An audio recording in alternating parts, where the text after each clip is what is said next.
I remember I had somebody come in, a coach I was going to hire. And he says, why are you trying to play their game? They're great at what they do. You're the only person I know that puts their heart and soul into your people. You're the only person I know that truly wants your agents to succeed at an ultimate level. Why are you shortchanging yourself?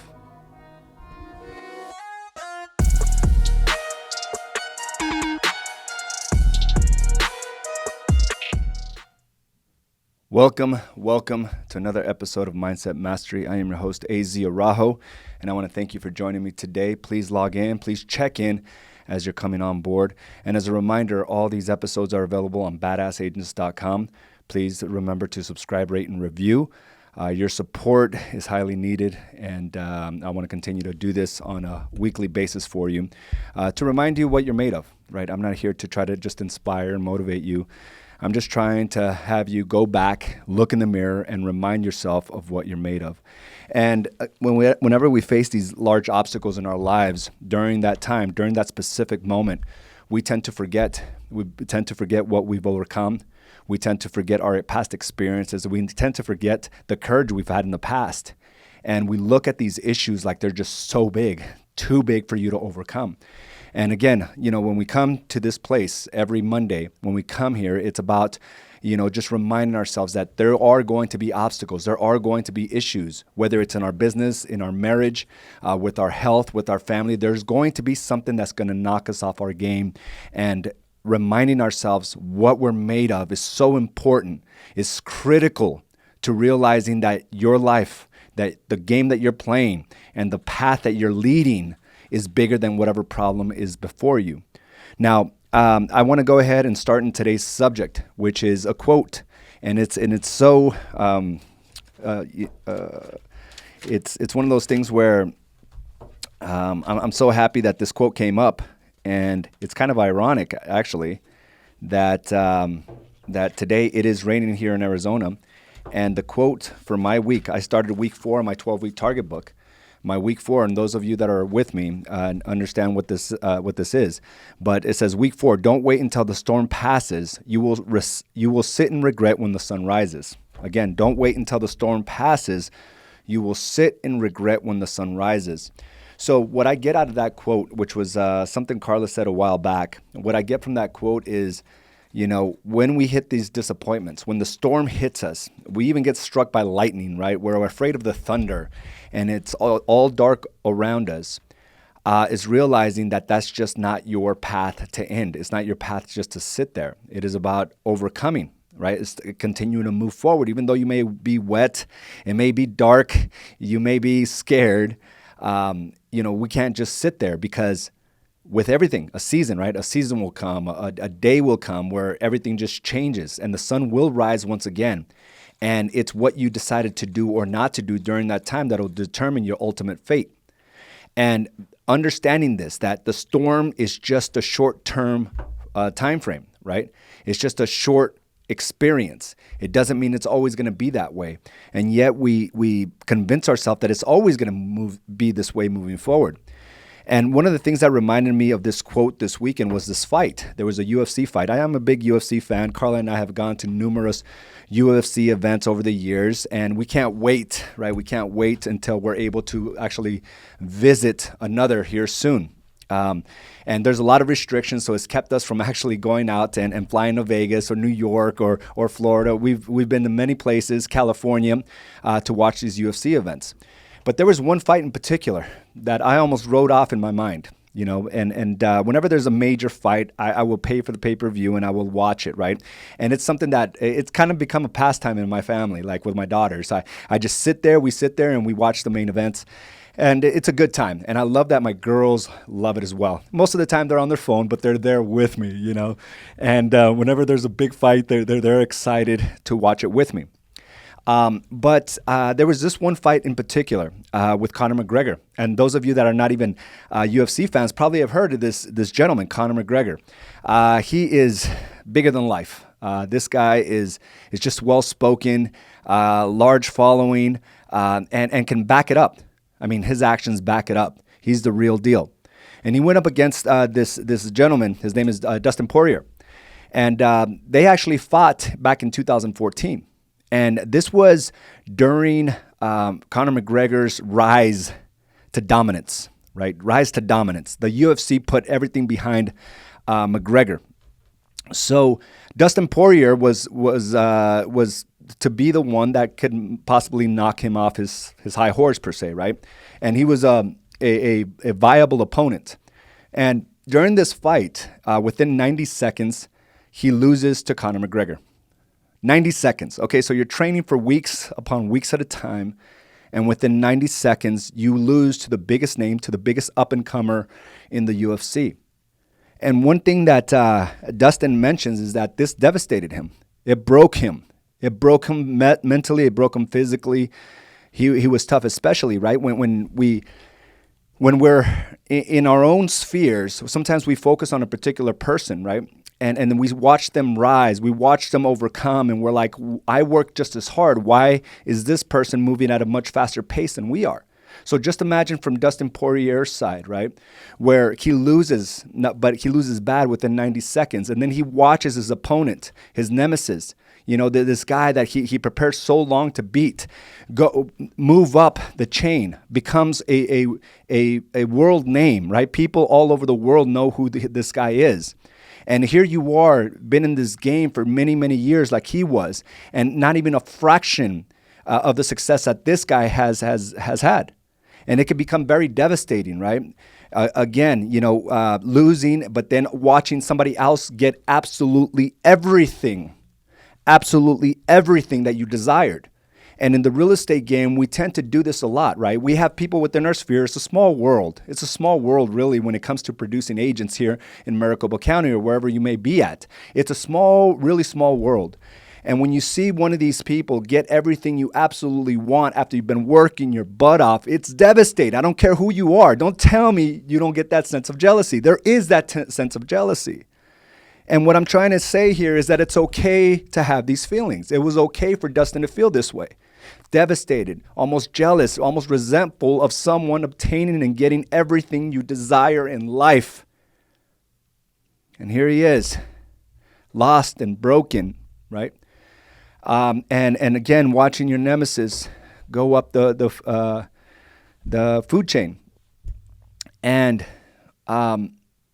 this could have been very devastating for Poirier. He could have sat in that place. He could have just said, I'm never going to be good enough. I'm never going to be good enough to be in that position ever again. My opportunity has been blown. If I would have beat him, I would have got some championship fights. It's blown. But with anything, right, with a champion will do what a champion does, and he does it again, right? Regardless of win, lose, or fail, they'll get up. And a champion will do it far faster, at a higher speed than the normal person. And Dustin Poirier just didn't sit there and regret, didn't sit there and just think that his best days are over.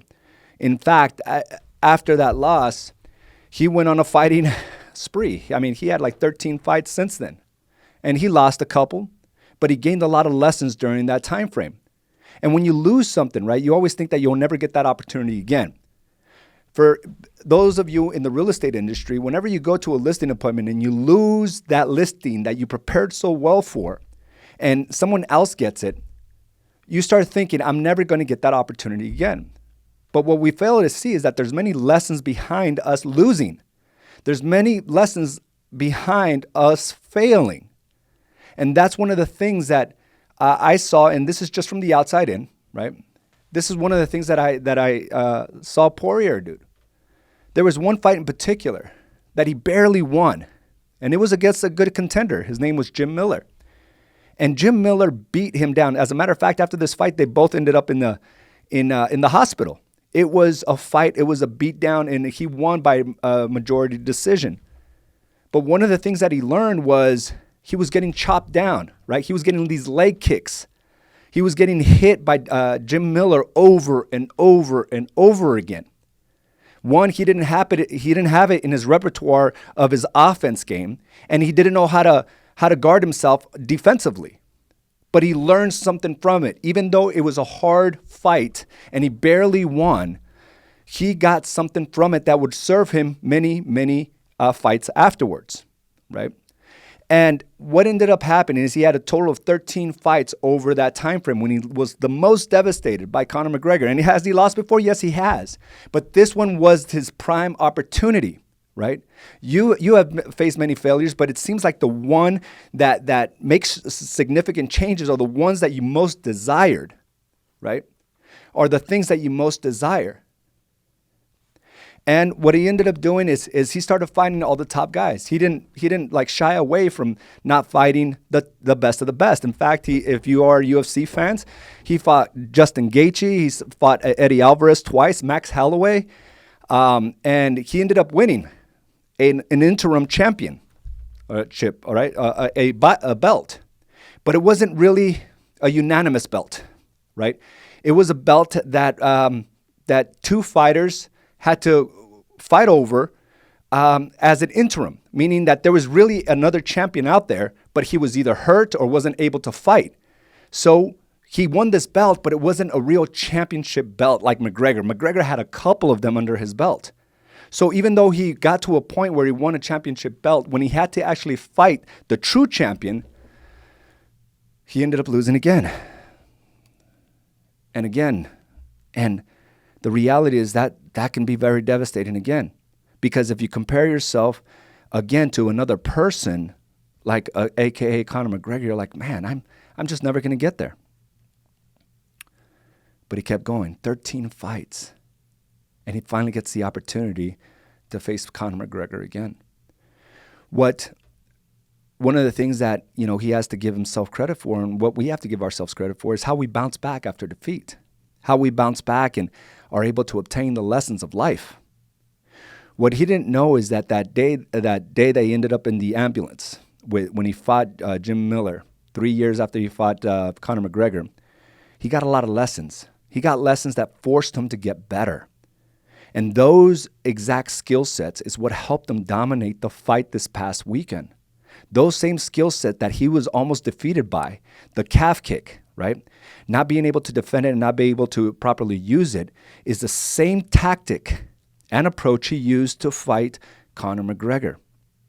And just like that, within the second round, he dominated that fight. He dominated it in a way where most people wrote him off. I mean, think about it.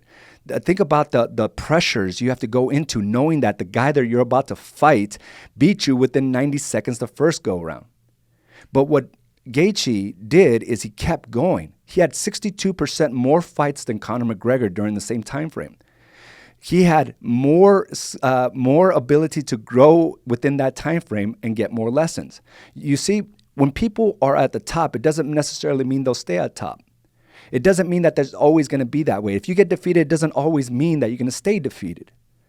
One of the things that I appreciate about this whole fight and just reading more upon it is that he committed to getting better. And here is Conor McGregor was at the top of the mountain, right? He was as high as you can go in the UFC. But he got complacent. He got bored. He had too much money. And that affected his approach to this fight. He thought he could come in and dominate his opponent the same way he did 4 or 5 years ago. When in fact, that same opponent was in the dark, fighting over and over and over again, facing his own demons, to come out and completely dominate the fight. It was redemption to the core. And this is the way we got to look at the approach when we run in a small business. You're going to face your fair share of defeats. And when you're in a small industry, when you're in an industry, whatever industry you may be in, you may be focused too much on the opponent. You may be focused too much on what the other person has. When in fact, you're bypassing and you're not realizing all the lessons you're gaining from all those defeats. It's hard. It's hard sometimes to just sit back and be like, okay, one day it's going to happen for me. I've been in that situation many times. I remember here just, growing into a 2,500 square foot office and then having the opportunity to double that at 5,000 square feet. And in our current office, we had to piece this thing together. It's not like we just moved into a brand new office and had full control of how it was going to flow and how it was going to be how it was going to be positioned and where the offices were going to be. No, we kind of worked our way in here. And then to look across the street and see your competitor come in and open a 6,500 square foot office where it's completely renovated. Of course it's going to feel defeated. Of course. Of course I'm going to feel less than and start thinking about how it's never going to happen for me. And I wasn't going to wait until the storm passes because I didn't want to sit and regret when the sun rises. I knew I just had to get better. I knew I couldn't play the same game as everyone else. And I tried. I started thinking, well, maybe if I had 500 agents, maybe if I've tracked 500 agents, maybe I could have something like that. And there I went, racing to the bottom, inviting every Jack and Jill out there. I should say every Jack and jackass out there, right? Because not everybody belonged in my life. But when you race to the bottom, you tend to attract those type of individuals that will sour your life, that will make you regret coming into the office. But all I was focused on was on the competitor. How did they get there? Yes, it's devastating. It sucks. I understand that. But your job is to stay focused and realize that your time is coming. It's over the hill. It's around the corner. It's coming. I had to realize that I can't play that same game. In fact, I only invited more problems because I tried to play somebody else's game. I remember I had somebody come in, a coach I was going to hire. And he says, why are you trying to play their game? They're great at what they do. You're the only person I know that puts their heart and soul into your people. You're the only person I know that truly wants your agents to succeed at an ultimate level. Why are you shortchanging yourself? You're building their skill set. You're building their mindset. You really want them to win.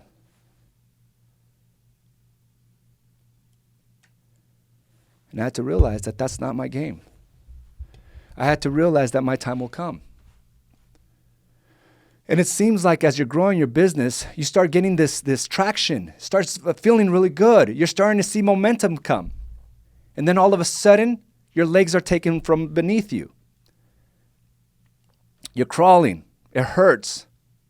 You start thinking, how did I get here again? 2018 was a tough one for us. 2018, I tried to keep my poise and my composure.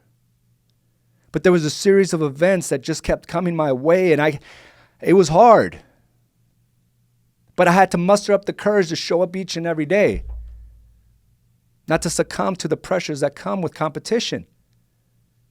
2018, we lost some of our top producers almost overnight because someone else had a brighter, light. Someone else could take them to the promised land.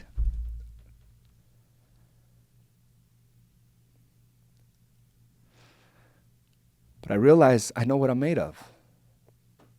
I realized I got my ass handed to me. I'm okay though. It's not the worst that's happened. There needed to be some changes. That's all it was meant to do for me. Because the path I was going, I could never get to that next level. That's what I didn't understand. I can't get to the next level doing the same things. I needed to radically change my approach.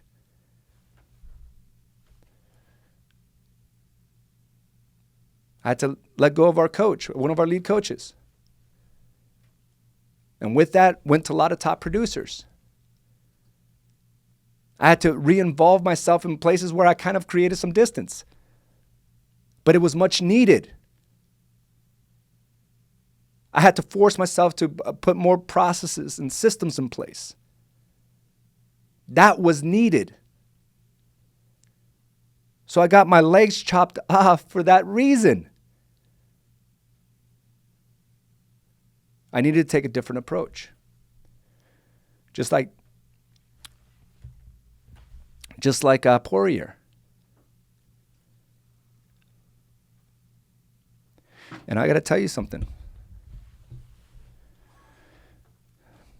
Conor McGregor will do what a champion does. he'll do it again. Conor McGregor will do what a champion does. He'll do it again. He'll learn his lessons. He'll realize, hey, if I want to dominate this space, I can't put my feet up on my desk and think that I've arrived. And as I look back in 2018, as we're growing 130, 140 agents, guess what I was doing? I was putting my feet up, thinking I have arrived. When there was so much more work, so many more skill sets I needed to learn, so many more systems I had to implement. But it was my sheer desire not to stay down and tuck my tail between my legs. During that time, we built some greater top producers. We built the systems required to support our group here of 165 agents.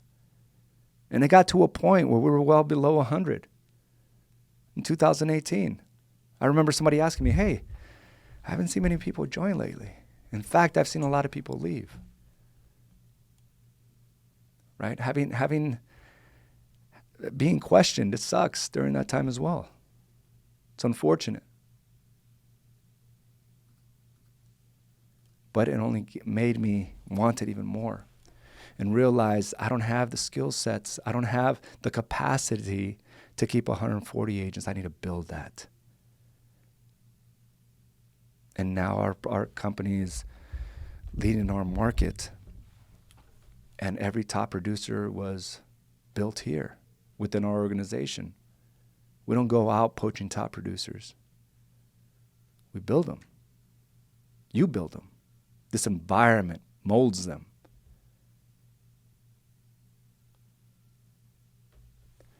And we'll face our fair share of defeats. And it's going to hurt. It's going to be debilitating.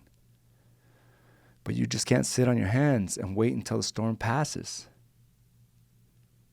Have the courage to work through the thunder and the lightning and the darkness. And you'll come out on the other side much further than you ever anticipated. And you'll realize that your interpretation of success, which is the next person, was just a fraction of who you could become. I no longer look at the people right around me. There's far bigger fish that inspire me. But I use it for that inspiration and realize if I do the right things day in and day out, the right results will always come thereafter. Poor Hero did that. And he's got his redemption. Who knows where it goes from here, but he got his redemption. And there's a lot of lessons that Conor McGregor is now learning. And he's a champion. He'll come back. There's no doubt about it. But you realize that the competition has got much tougher, more skilled, mentally stronger. He's going to have to work twice as hard. But understand that we don't know where our path is. What we do know is what we can control today, what we can do today. In that 6,500 square foot building right across the street here, my neighbor right across, is only a fraction of what we're building now for A's and Associates. You see, I was only looking at them, and if I would have just stopped there, my vision would have been too small. Our job is to keep going and understand that it's okay to have these feelings towards others. It's part of human nature. But don't stay there. Understand that there's lessons for us to learn. And I love the path that we're going on. And understand this, your competitor is not the epitome of what you want. Your job is to pivot and move. Learn the lessons and keep going. I want to thank you for joining me for this episode of Mindset Mastery. I have some comments here that I'm going to read. But again, I want to remind you that if you missed any part of this Mindset Mastery, you can find it again on Badass Agents Podcast. Please subscribe, rate, and review. I do appreciate your support, but we got Roger right. The scarcity mindset is a daily battle. I find when I live out of scarcity and get fearful of what will happen next. It's because I'm doing what I'm supposed to, and the results always follow. Great insights, Roger. And Roger came out and worked out with us today, and you're on the right path, my brother. Failure, Frederick, failure has a way of making me appreciate successes. Years of struggling with hiring part-time assistants only to see them leave or become agents. I just hired my daughter, and all of those past experiences taught me what I need. I'm so much more knowledgeable. Absolutely. The painful lessons teach us what we're missing. Competition makes us better. It's not meant to debilitate you. What are you missing? And again, it's really easy to say this person is just lucked out, but we disregard all their hard work, right? To say that Poirier lucked out, no. He learned his painful lessons many times in the hospital, many times depressed by defeat. Redemption. If you keep going. Angel, learn the lessons and keep going. These always keep me motivated as an agent on my second week. And you're going to have a journey that's long and tough and hard, just like all of us do. And, and again, we'll witness others just kind of fly by. But understand that, we can't disregard the hard work they put into that. But I do want to thank you for joining me for this episode of Mindset Mastery. And I'll end with the quote that we started with. Don't wait until the storm passes. You will sit in regret when the sun rises. Thank you again for joining us. And I got one more that I need to read before I sign off. We got Amir, crazy. I just posted a pic about something so similar to what your message was today. But it was with football. Doing the right things every day will give you the big results. It's just a fact of life. Love it. Thank you so much for that, Amir. Again, thank you for joining me for another episode of Mindset Mastery. Thank you for joining in, and I will talk to you soon. Have a great day. Thank you for joining us for this episode of Badass Agents Podcast, brought to you by AZ & Associates and Do the Work Coaching and Consulting.